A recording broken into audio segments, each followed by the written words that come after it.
Weh, serius lah. Coffee barista dia RM3.90 je. Hari tu, kita orang actually nak lunch. Sekali nampak deal value for money ni dalam app BuzzBear. Senang je nak unlock promo ni. Korang kena order any meals, lepas tu add on selected drink. Banyak juga meal pairing yang korang boleh pilih untuk dapat barista coffee RM3.90 ni. Tak cakap banyak, kita orang terus order and pick up, bawa balik office. Menu pairing untuk lunch, kita orang pilih signature crispy chicken katsu toasty and iced coffee latte. Memang komplit protein base. Lepas tu iced coffee latte dia smooth je, tak terlalu pahit, ada creamy dari susu. Kalau korang nak tahu, kopi barista RM3.90 ni korang boleh unlock by pairkan dengan meal tak kira lah dari breakfast ke dinner.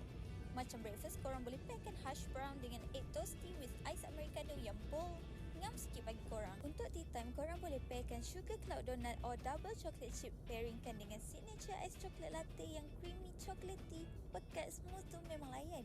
By the way, korang nak tahu tak sekarang BuzzBear dah ada keluarkan limited time toasty. Korang boleh pilih nak sweet chili or spicy buffalo. So kalau korang nak RM3.90 coffee barista ni, unlock je dekat app BuzzBear sekarang. Jimat more than half tau. Apa-apa pun, jom kita.